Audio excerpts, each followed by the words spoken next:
sur les tests de Dry, Dre, enfin, je sais pas trop comment il se prononce, alors vous le prononcez comme vous voulez, sur PS4 et aussi en version cross-buy PS Vita, ce qui est bien pratique.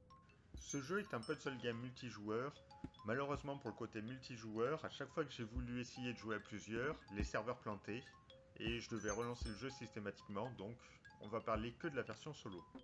Le joueur contrôle une sorte de grosse poupoule constituée de formes géométriques. C'est pas très beau, mais tant qu'elle arrive à faire son travail, c'est tout ce qu'on lui demande.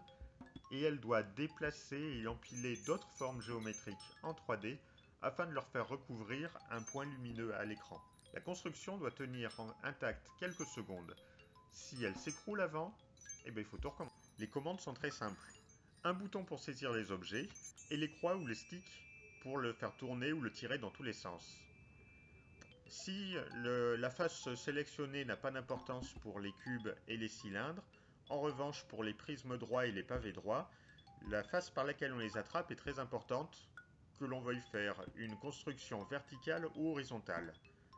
C'est un des mécanismes de gameplay qu'il faut bien intégrer pour arriver à résoudre les différentes énigmes. Comme vous pouvez le voir sur les vidéos, le jeu est zen, très zen même. La musique colle parfaitement à l'ambiance, mais est un peu agaçante. Même, personnellement, moi des fois je la trouve vraiment très irritante.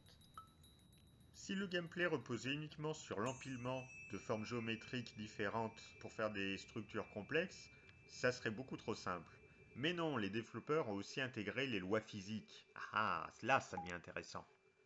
Déjà, il faut soulever les objets. Alors selon leur forme et leur taille, il y a aussi l'inertie de la pièce quand elle se balance et il faut en tenir compte. Parce que de temps en temps, vous pouvez le remarquer, il y a des gouttes qui tombent. Et ça, c'est vraiment la mort. C'est pas l'eau, la pluie en elle-même qui est gênante, c'est le vent qui va avec. En effet, à l'intervalle régulier, il y a de violentes rafales de vent qui vont faire s'écrouler la construction quoi qu'il arrive. Donc on a intérêt à aller vite. Oui, mais comment aller vite quand les pièces se balancent et que leur balancement peut faire s'écrouler la construction au fur et à mesure qu'elle s'élève? Eh bien, il va falloir beaucoup de doigté pour y arriver. En plus, les pièces ne sont pas embêtantes du tout. Mais non, alors pas du tout. Si vous avez bien regardé les vidéos, vous pouvez remarquer qu'il y a plusieurs couleurs. Seules les pièces blanches peuvent permettre de terminer le niveau si elles recouvrent bien la tache lumineuse. Les pièces noires sont impossibles à déplacer. Et les pièces noires translucides, certains diront un peu gris transparentes, peuvent être déplacées mais ne servent pas à terminer le niveau. Ça déjà, bien gérer les pièces et les couleurs, c'est déjà un casse-tête. Mais en plus, certaines pièces blanches ont aussi des symboles particuliers. Si elles ont une croix, elles ne peuvent pas être soulevées ou déplacées.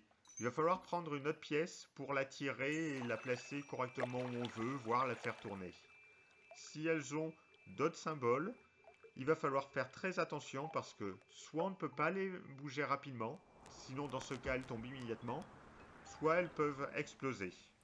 C'est vraiment très sympa d'avoir pensé à tout ça, en plus des effets du vent ou d'autres petites choses de ce genre. Merci les gars.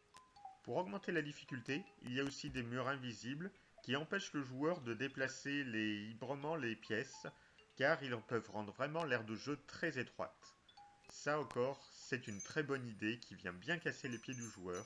C'est parfait pour faire des énigmes vraiment complexes. Honnêtement, Dre est un excellent puzzle game où les lois de la physique, la gravité, la poussée d'Archimède, etc. permettent des énigmes vraiment vicieuses, surtout quand elles sont couplées au sol piégé et aux pièces spéciales. Le challenge est réel. Sur PS Vita, le jeu permet d'exploiter des commandes tactiles, mais ces dernières ne se révèlent pas très précises, ce qui est dommage. Malgré tout, c'est vraiment un excellent jeu qu'on ne peut que vous conseiller.